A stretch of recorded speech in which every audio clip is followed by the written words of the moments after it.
Today we're going to discuss about sequences. Sequence is defined as a function whose domain is a set of positive integers. Each integer is mapped to a term of a sequence. So a1, a2, a3, a4, a5, all the way up to an are the terms of a sequence. The nth term is usually represented with the an. Nth term is represented using the term an. And if you see the curly brackets around an, then that's representing entire sequence. Finite sequence is a sequence that ends after a certain point. For example, 1, 2, 3, 4, 5. That's a finite sequence. Infinite sequence would be 1, 2, 3, 4, 5 with a dot dot dot at the end, means it's going on forever. Here's some examples. Here's one example of a sequence, another example, and this is sequence is expressed with the curly parentheses around an. That's 3n minus 2. So 3n minus 2 means you will plug n equals 1. If n is 1, then it would be 3 minus 2, which is going to be 1. If n is 2, would be 3 times 2 is 6, minus 2 is going to be 4. So this sequence is expressed, can also be expressed using curly parentheses or curly brackets as an equals 3n minus 2. That's like a formula for this sequence. Recursive example. Recursive sequence is the sequence which is where terms are written using previous terms. So here we are given b1 is 25, bn plus 1 is bn minus 5. So if I want to find out the b2 here, if I want to find out the second term, I will need to use the first term, because if I use n as 1, it would be b1 minus 5. If I want to write the third term, that would be b2 minus 5. The fourth term would be the third term minus 5. In a recursive sequence, the terms are defined using the previous terms. So previous terms are needed to be able to write the next term. That's called a recursive sequence. So here's the recursive sequence that we just saw. b1 is 25, b2 is 20, b3 is 15, and so on. Terms of a sequence. So here I'm going to go ahead and write the terms of this sequence. An is equal to n over 1 minus 2n. So for this sequence, the terms would be, I'm going to start, the domain is the natural domain. Domain is the set of positive integers. So I'm going to start with the domain a1, a2, a3. I'm going to start plugging n as 1, 2, 3, 4. So a1, a2, a3, a4. And let's see, what is a1 going to be? Use n as 1 over 1 minus 2. 1, now we're going to use n as 2, so it's going to be 2 over 1 minus 4, 3 over 1 minus 6, 4 over 1 minus 8, and so on. So 1 over 1 minus 2 is negative 1, which is going to be negative 1, negative 1, and the next term turns out to be negative 2/3, next term turns out to be negative 3/5, and the next term turns out to be negative 4/7, and so on. And here you can also see a graph of this sequence being plotted. As n is getting really, really large, you can see the numbers are getting smaller and smaller, and they're eventually going to get closer and closer to y equal to 0. Next, problem number 2. List the first few terms of each sequence, 3 plus negative 1 to the nth power. So let's write down first few terms, a1, a2, a3, a4. Okay, the first term would be 3 plus negative 1 to the first power. That's going to be 3 minus 1, which is 2. 3 plus negative 1 to the second power. Let me actually go ahead and write it down. 3 plus negative 1 to the first power, which is 2. 3 plus negative 1 to the second power, which is 4. 3 plus negative 1 to the third power, which is going to be 2 again. 3 plus negative 1 to the fourth power, which is going to be 4 again. And it's going to so on, be repeating 2, 4, 2, 4, 2, 4, so on forever. The next one, an equals sequence 1 over 2 raised to the power n. That's going to be 1/2, 1/4, 1/8, 1/16, 1/64, and so on. And that's the sequence. And we were only required to write the first few terms. Next, we have dn, where dn plus 1 is given using this. So this is a recursively defined sequence. To find the next term to find, so d1 is 25, d2 will be d1 minus 5, because if I plug n as 1, then it's going to be, if I plug n as 1 into here, that would be d2 will be d1 minus 5. So d2 will be D2 is 20. D3 would be D2 minus 5. So D3 will be 20 minus 5, 15, and so on. So we could write as many terms as we want to here. Okay. Definition of limit of a sequence, formal definition. So I'm going to leave the formal definition for you to read. Limit of a sequence in easy words. Let L be a real number. If we can represent our sequence using a function f, and if the limit of the function exists as x goes to infinity, then we would say that is the limit of the sequence as well. So if we can represent our sequence using a function f, then any nth term of the sequence using the function f, then we can say if the limit of the function exists as x goes to infinity, then the limit of the sequence also exists, and it's going to be the same number. Okay. In easy words, if a sequence can be represented by a function as x goes to infinity, the limit of the function exists, and the limit is a finite number, it can be even 0, then we say the sequence converges and it's going to be a finite number. Sequence converging means eventually the terms of the sequence will start getting closer and closer to one particular value, one particular y value. That's what the converging sequence means. So if we talk about 100th term, 1000th term, 2000th term, that's going to become the same number. That's what the converging sequence means. When you think about very large n, when you think about 5000th term, when you think about 550th term, it's going to be the same number. It's not going to be increasing or decreasing. That's what it's going to be, getting closer and closer to one number. That's called convergence of a sequence. Now we're going to talk about divergence of a sequence. A sequence diverges two ways. One, if limit n goes to infinity an is either positive or negative infinity, or this limit does not exist, then we say that the sequence diverges. That would be the sequence diverges. So here's an example. Negative 1 to the nth power diverges because it keeps oscillating between negative 1 and positive 1. Sequences whose terms approach limiting value as n approaching infinity. That's what we mean, that the terms approach a limiting value. The terms are not oscillating. Terms are getting closer and closer to one particular y value. Then we say those sequences are convergent. If as n goes to infinity, the terms do not approach to a limiting value, then we say the sequence is going to be divergent. Here for an example, 1 over 2 raised to the power n converges to 0. What does that mean? 1 over 2 raised to the power converges to 0. Let's go ahead and write first few terms. 1/2, 1/4, 1/8, 1/16, 1/64, 1 over 128, and so on. As you can see, the terms are getting smaller and smaller, smaller and smaller. Eventually, they're getting very, very close to 0. So I would say the terms are getting, the limiting value is y equal to 0 for this sequence, because the terms are getting closer and closer to 0. If we think about n going to infinity, those terms will be all 0. Also remember, if we have a continuous function, we can move the limit inside the function. That's what we learned in calculus 1. If we have a continuous function, we can move the limit inside the continuous function. Finding the limit of a sequence. Find the limit of a sequence whose nth term is this.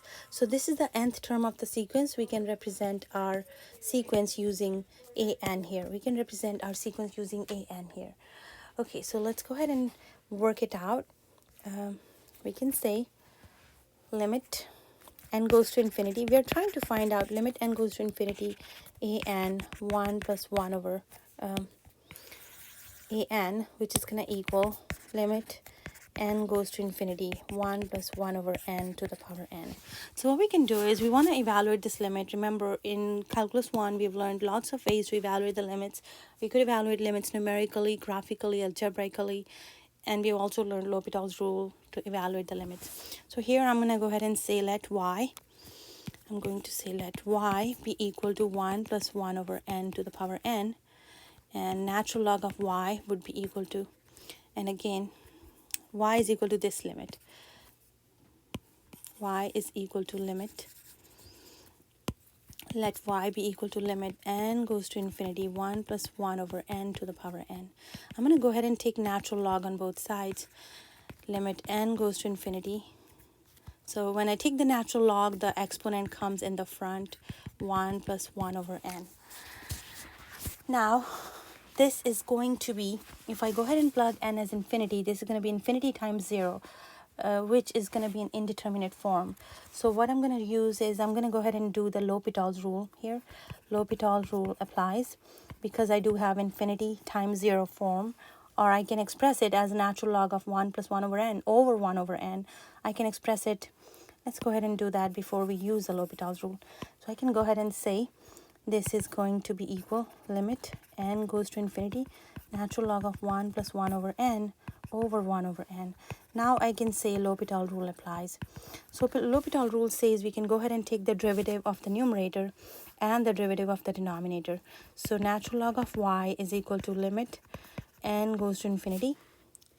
Derivative of natural log of 1 plus 1 over n would be 1 over 1 plus n, 1 plus 1 over n times negative 1 over n squared, and derivative of 1 over n would be negative 1 over n squared. Now that turns out to be limit n goes to infinity 1 over 1 plus 1 over n, because we can cancel this factor between numerator and denominator. As n gets large, this piece is going to go to 0. So 1 over 1 is what we are left with. Natural log of y is equal to 1. So y is equal to e to the power 1, which is going to be e. So my limit in this case is going to equal e. This limit is going to be e. This sequence is going to get to e as I'm considering very, very, very, very large terms. Okay, evaluate the limit n approaches infinity a of n. Evaluate the limit of the sequence. So what happens to the terms of the sequence when n gets really, really large? Are the terms getting closer and closer to a particular number? Are they getting bigger and bigger? So again, let's go ahead and think about limit n goes to infinity a n. Limit n goes to infinity n plus 4 over n plus 1. Now if I go ahead and plug infinity, this is going to give me 0 over 0 or infinity over infinity form if I go ahead and plug infinity directly in there. So that means I'm going to use L'Hopital rule, or we could go ahead and divide numerator and denominator with the n to not have infinity over an infinity form. I'm going to go ahead and use L'Hopital rule. L'Hopital rule says you can go ahead and take the derivative of numerator, which is 1, and derivative of denominator, which is 1. So limit turns out to be equal to 1.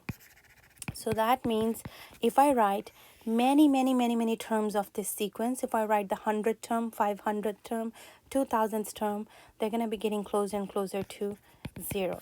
So limit of this sequence turns out to be equal to 1. This sequence converges to 1. That means this sequence converges to 1.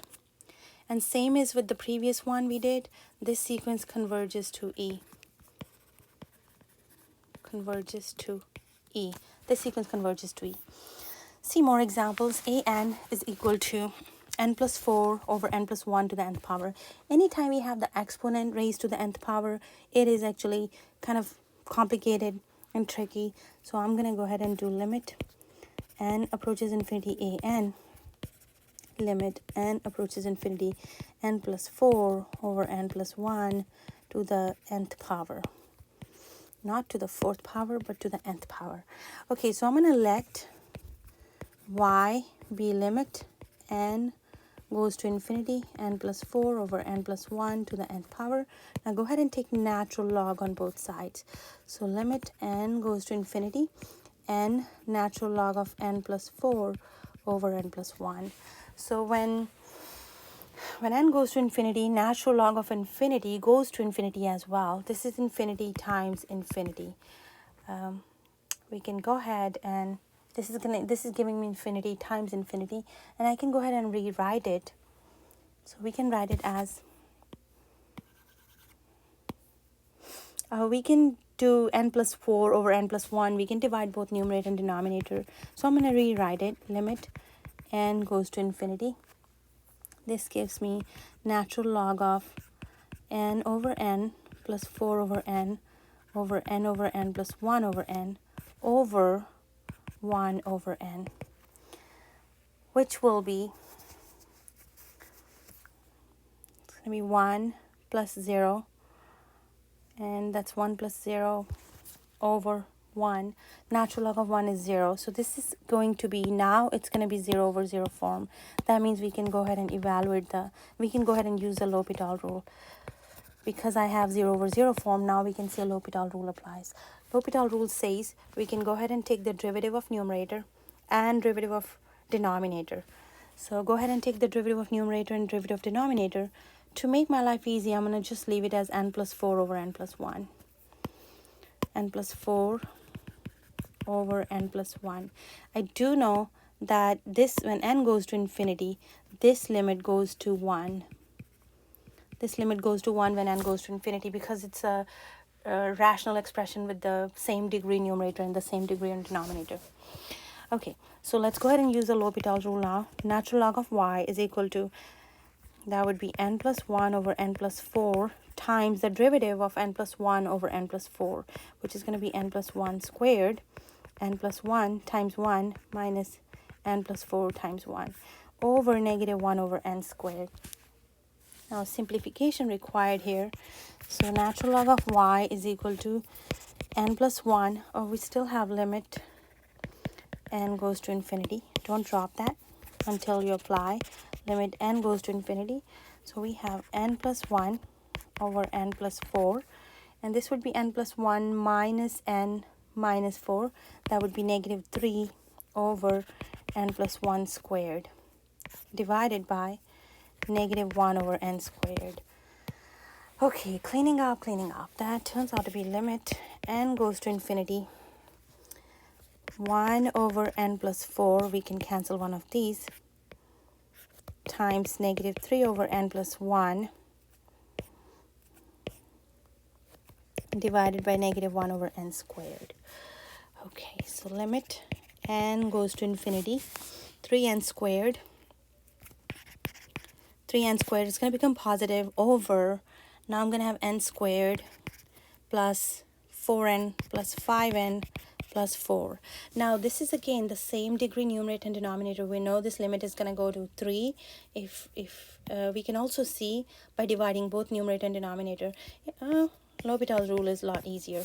This is infinity over infinity form when n goes to infinity, so that means I can go ahead and do the derivative of numerator. 3n squared is 6n. Derivative of denominator is 2n. Again, infinity over infinity form, L'Hopital rule applies. L'Hopital rule says that this limit is going to equal 6 over 2, which is 3. So natural log of y is equal to 3 here. That's what we ended up with. Natural log of y is equal to 3. That means y is equal to e to the third power. That means eventually the terms of this sequence will go closer and closer to e to the third power. As n goes to infinity, the terms are converging to e to the third. The thousandths term, 10,000th term, 20,000th term, all are going to be very, very, very, very close to e to the third power.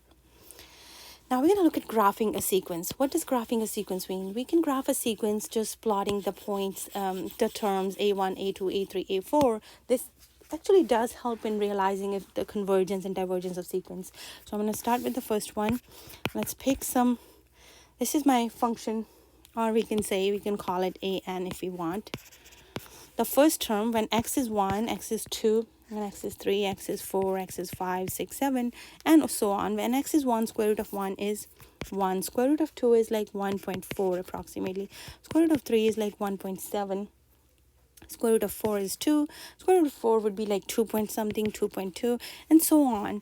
So now if we go ahead and try to plot these points and see what happens. 1, 1.4, 1.7, 2, 2.2. As you can see, this is going to be a divergent sequence because terms are getting larger and larger. They're not converging to any number, any particular number. So this is going to be a divergent sequence. We can see that from the behavior. This sequence is going to be divergent. Next, we have an is equal to 1 over n. So let's go ahead and plot some points for an as well. 1, 2, 3, 4, 5, 6, and so on. 7. 1 over 1 using a 1 over 1 is 1. 1 over 2 is like 0.5. 1 over 3 is like 0.3. 1 over 4 is 0.25. 0.20. 0.16. 1 over 7 is like 0.14. Okay, so if I go ahead and plot these and see what's happening. So I start with 1, go to half, go to 0.3 for the y values. As x's are getting larger and larger, y's are getting smaller and smaller. This is going to be a convergent sequence. This sequence is going to be convergent. because when n goes to infinity, if I go ahead and find out limit n goes to infinity 1 over n, this is eventually going to get to 0. So this is going to be a convergent sequence. And you can see from the graph too, the terms of the sequence are getting really close to, very, very close to 0. Let's check out the next one, number 3. an is negative 1 to the power n plus 1 or times 1 over n. Make a table x, y. I'm going to start picking 1, 2, 3, 4, 5, 6.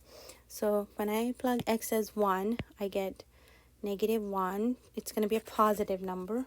When I plug x as 2, it would leave me with a negative 1/2. When I plug x as 3, that would be again a positive number. That's going to be 1/3.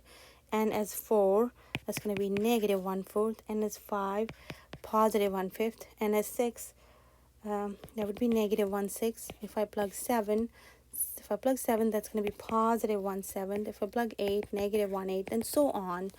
Now let's see how does the graph of this sequence look like. So when x is 1, y is 1. When x is 2, y is negative 1/2. X is 3, y is 1/3. X is 4, y is negative 1/4. As you can see, the terms are getting smaller and smaller. That's not really, you're not supposed to connect these dots, but I'm just trying to show you that the terms are getting smaller and smaller as n goes to infinity. They're eventually getting very close to 0. They start by oscillating with the bigger oscillations, but the oscillations are getting very small as we go forward. Properties of limits of a sequence. All limit laws hold true for sequences as well. If limit n goes to infinity an is L and limit bn n goes to infinity is k, we can add or subtract those limits. That means we can add or subtract the L plus the limit n goes to infinity an plus bn would be L plus minus k. And we can find the product of those two limits, find the product of limits of the sequences. If we have a constant multiple, we can pull that out. If we have the quotient, same thing, the rule we can apply to the quotient as well. The quotient of sequences would be quotient of limits of the sequences as long as the denominator is not equal to 0. Squeeze theorem for sequences. If we can squeeze limit n goes to infinity an is equal to L is equal to limit n goes to infinity bn, then there exists an integer n such that the c of n lies between an and bn. So if we can squeeze our sequence between the other two sequences, then we can use the squeeze theorem for the sequences as well. Suppose that the sequence Cn is converges. Suppose it converges. Oh no, show that it converges and find its limit. So how do I show that it converges? Well, there's many possible ways. Let's go ahead and one, we can go ahead and use it's n factorial. So one, we can go ahead, first go ahead and write down what is n factorial. We can squeeze it between other two sequences that we know that they do converge. 1 over n factorial, or just n factorial, is 1 times 2 times 3 times 4 times 5 times 6 times so on. And which other sequence we can try to squeeze it in? Let's try 2 to the power n. That would be 2 times 2 times 2, 2 times 2 times 2 times 2, and so on. So we know that 2 raised to the power n is going to be less than n factorial for all n, as long as your n is greater than 2. As long as your n is greater than 2, 2 to the power n is always smaller than n factorial. That is correct. So 1 over 2 to the power n will be less than 1 over n factorial because we are flipping the fraction, so the sign of inequality will switch. Now what we can try is we can try and squeeze this theorem. 1 over n factorial is going, the sign of inequality is going to switch here. Sign of inequality will be switching when I flip the fractions. So we can squeeze our 1 over n factorial. We can say 1 over n factorial lies between negative 1 over 2n to 1 over 2n, right? This lies between negative 1 over 2n to 1 over 2n. Now we can go ahead and take the limit n goes to infinity. Limit n goes to infinity, negative 1 over 2 to the power n. Limit n goes to infinity, 1 over n factorial. limit n goes to infinity 1 over 2 to the power n. So we earlier saw that this limit and this limit, these both go to 0. So we can say that using squeeze theorem, these both converge using squeeze theorem. 1 over n factorial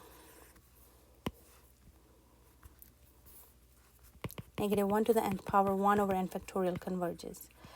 There's another proof of it as well, and you might say, why do you not see the effect of negative 1? It is going to be oscillating.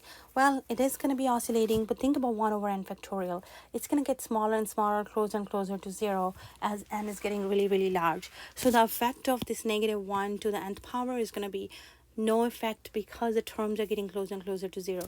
The terms are going to be, the limiting value of the terms will be 0 in this case. Let's check out another example. Determine if each of the sequence converges or diverges. If it converges, find the limit. Okay, so here is our sequence and the nth term is denoted by this. So we would find out limit n goes to infinity 2n minus 1 over n.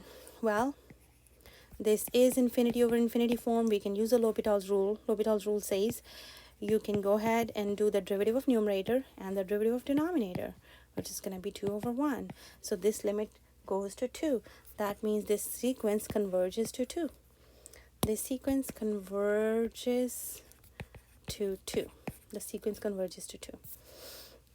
Another example, we have limit a of n, where an is equal to 2 plus 2n. So limit n goes to infinity. We cannot use L'Hopital's rule here because we don't have 0 over 0 or infinity form. But we can clearly see when n goes to infinity, this term goes to infinity. So that means this sequence diverges. This sequence diverges. Let's check out limit an is equal to negative 1 to the nth power n minus 1 over n. For this one, as long as this thing goes to 0, we will be able to say that this limit converges.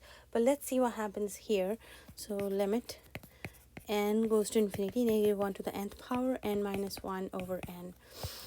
Okay, now we know that this limit goes to 1 when n goes to infinity. You can go ahead and do the derivative of numerator, derivative of denominator, use the L'Hopital's rule here. We can do that. That goes to 1. So that means this sequence is going to diverge. These terms are not going to get smaller and smaller, so you will have an effect of negative 1 to the power n. It's going to be an oscillating between positive and negative values. Another cos n over n. Anytime you see cos n over n, something like this, I think it's easy to squeeze it between. So use the squeeze theorem from calculus 1. We can squeeze cosine n between negative 1 and 1. And now we can divide everything with n. Now we can go ahead 1 over n. Now we can go ahead and take the limit as n goes to infinity. Limit n goes to infinity 1 over n. Limit n goes to infinity cos n over n. Limit n goes to infinity 1 over n. On the left side we have negative 1 over n.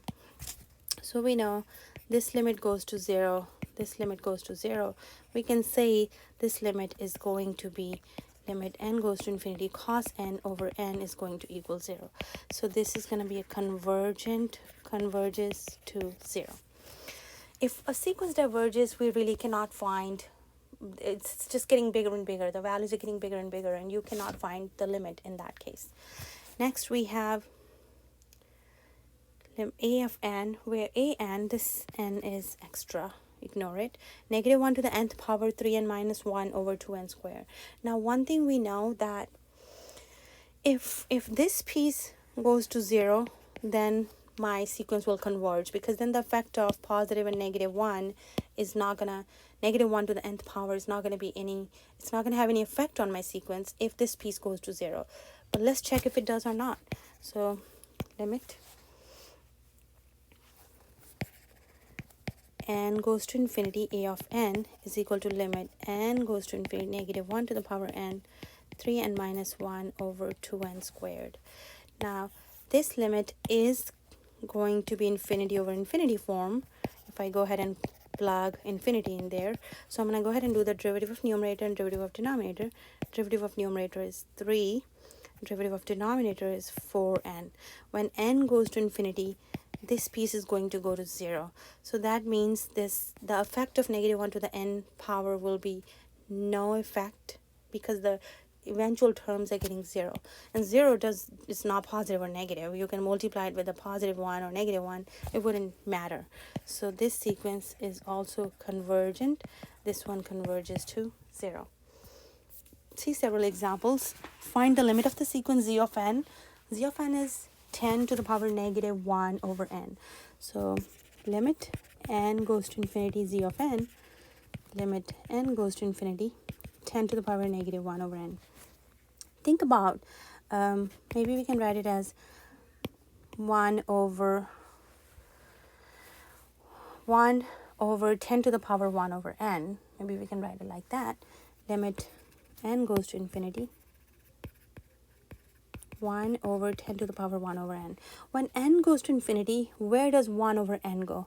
So think about it. When n goes to infinity, 1 over n goes to 0. When n goes to infinity, 1 over n goes to 0. So it's going to be 1 over 10 to the 0 power, which is equal to 1. So this sequence converges to 1. This sequence converges to 1. Okay, next we have limit, find the limit of the sequence a of n, where we're given the nth term. So we're going to go ahead, limit n goes to infinity.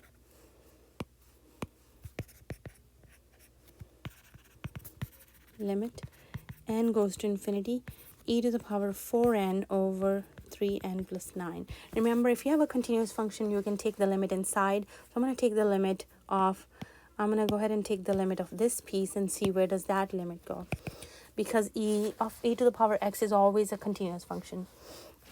So limit n goes to infinity, e raised to the power 4n over 3n plus 1 is actually, that is going to be, let's go ahead and evaluate that limit separate. Limit n goes to infinity 4n over 3n plus 9. This is L'Hopital rule applies, because I do have infinity over infinity form, and I can say when n goes to infinity, this limit goes to 4 over 3. So when n goes to infinity, this limit goes to 4 over 3, and this is going to equal e to the power 4 over 3. E to the power 4 over 3. So this sequence converges to e to the power 4 over 3. Converges to e to the power 4 over 3. Okay, next we have Rn equals natural log of n minus natural log of n squared plus 1. Limit n goes to infinity, natural log of n minus natural log of n squared plus 1. Okay, this actually is giving me infinity minus infinity form. I'm going to go ahead and write it in natural log of n over n squared plus 1. Natural log of, because we can use the property of natural logs, we can write it as a single log. For a continuous function, we can take the limit inside, so I can say this is going to equal natural log of limit n goes to infinity, n over n squared plus 1. Infinity over infinity, so L'Hopital rule applies. I'm going to apply the L'Hopital rule inside here, and that's going to leave me with limit n goes to infinity 1 over 2n. So that's going to give me 0. Natural log of, that will give me natural log of 0 over 1. Natural log of 0. And natural log of 0 is going to be equal to, natural log of 0 is infinity. When x is getting, think about the graph of, when x is getting closer and closer to 0, y is becoming very large negative. So this is going to be divergent sequence. This is a divergent sequence. This is not going to be converging. This is going to be diverging. Next we have tangent inverse e to the power -n. Limit n goes to infinity, e to the power n is limit n goes to infinity, tangent inverse e to the power -n. Again, we can take the limit inside a continuous function, so I'm going to go ahead and do tangent inverse limit n goes to infinity, e to the power -n, or 1 over e to the power n. So that is going to be 1 over e to the power n. This is going to actually go to 1 over a really large number. This is going to go to 0 when n becomes infinity, or n goes closer and closer to 0. So this limit converges to tangent inverse of 0. Tangent inverse of 0 is equal to 0. So we can say this limit converges to 0. This limit converges to 0. Okay, let's see another example. We have square root of n plus 3 minus square root of n. If I go ahead and do limit n goes to infinity, root n plus 3 minus root n, this is infinity minus infinity form. So what I do is I would go ahead and rationalize it. So limit n goes to infinity to put it in the nicer shape and form, and just to mess around with it and see if I can multiply both numerator and denominator with conjugate n plus 3 plus square root of n. This is going to leave me with limit n goes to infinity. In the numerator, I would be able to do the foiling, which is going to be n plus 3 minus n. In the denominator, I would have n plus 3 plus square root of n squared. Limit n goes to infinity. This turns out to be 3 over square root of n plus 3 plus square root of n squared.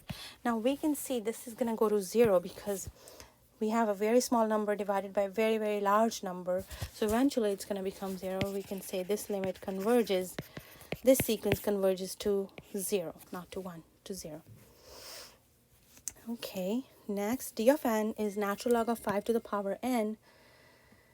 Natural log of 5 to the power n minus natural log of n factorial. So what we can do with this one, let's check out.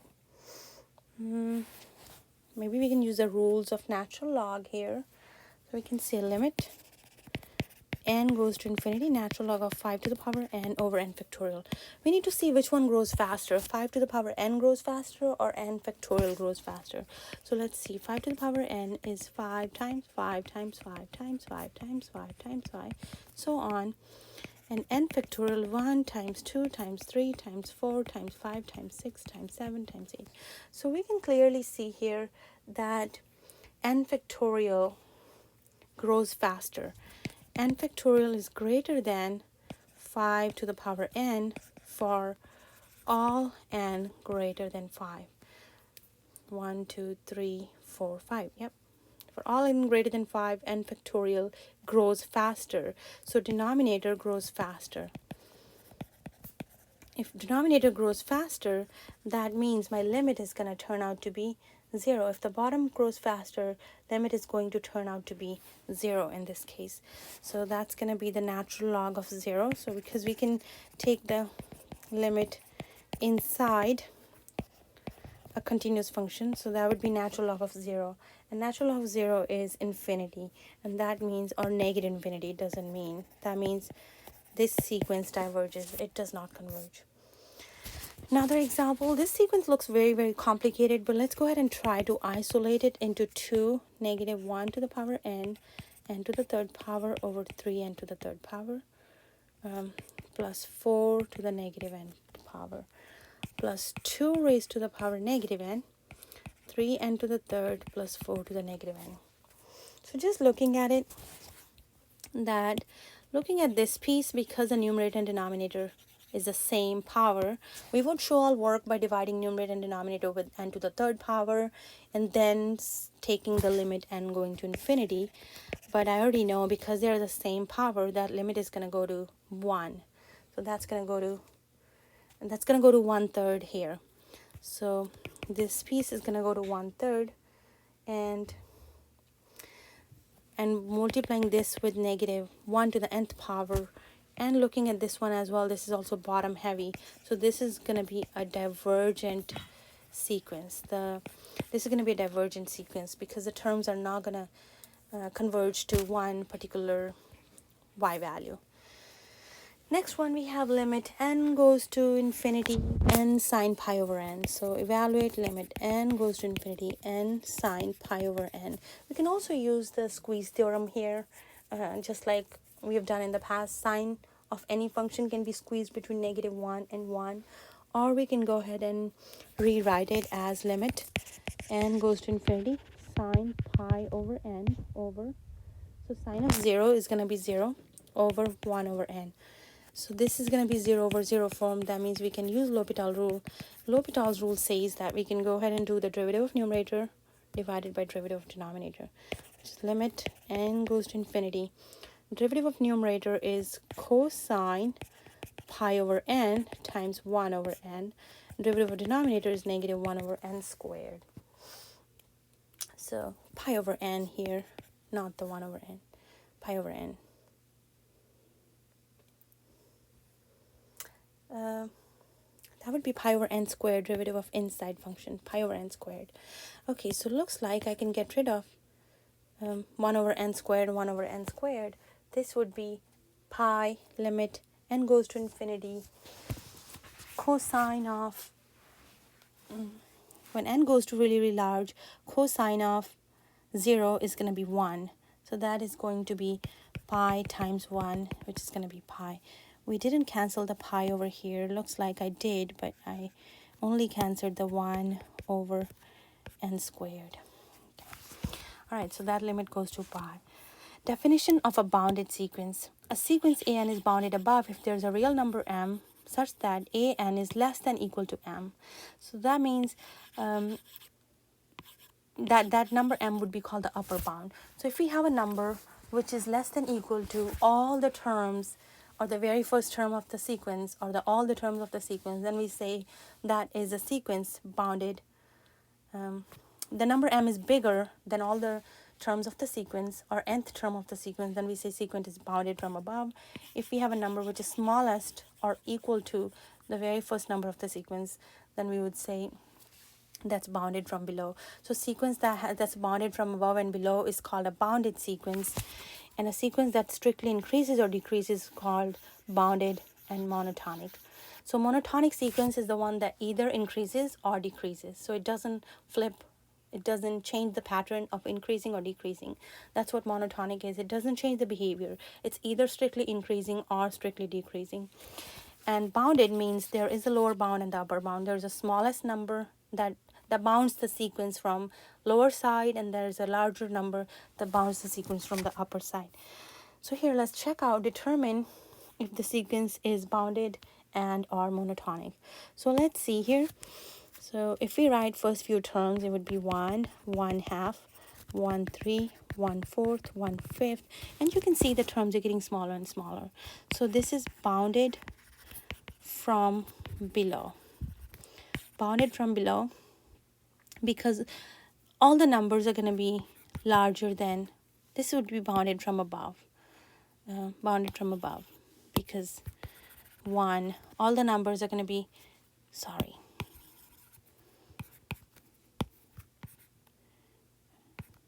Yes, so this is bounded from here.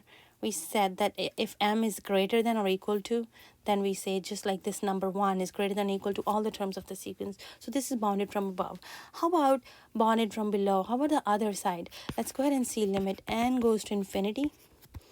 1 over n, this is going to go to 0.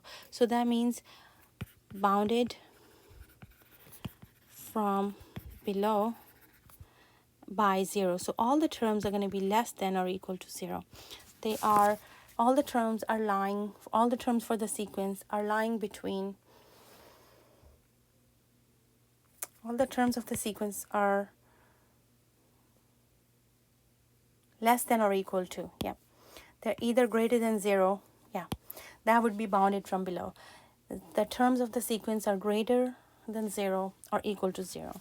So this is a bounded sequence, and we can also see this is strictly decreasing sequence. So if we have a sequence which is bounded and monotonic, then we can say that sequence is convergent. So 1 over n is convergent sequence. This sequence has a special name.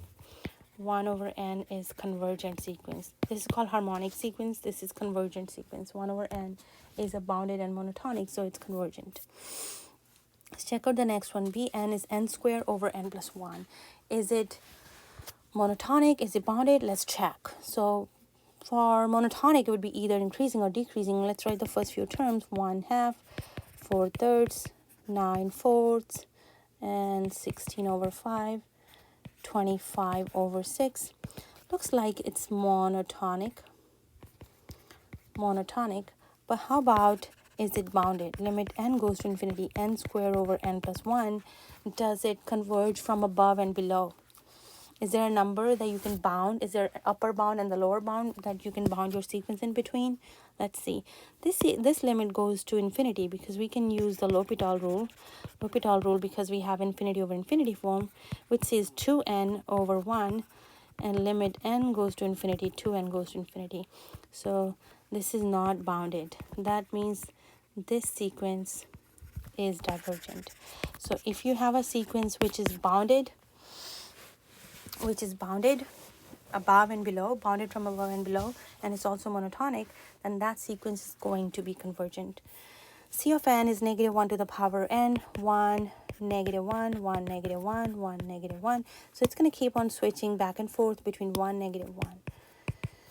And this is going to be oscillating, not convergent.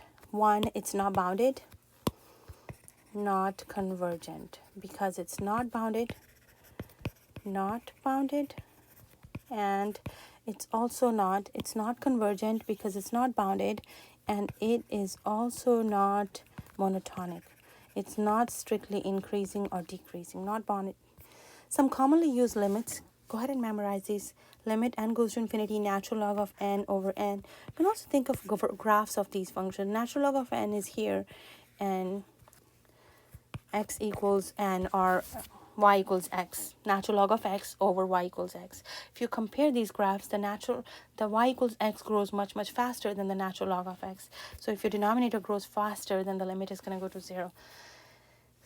Nth root of n limit is going to equal to n.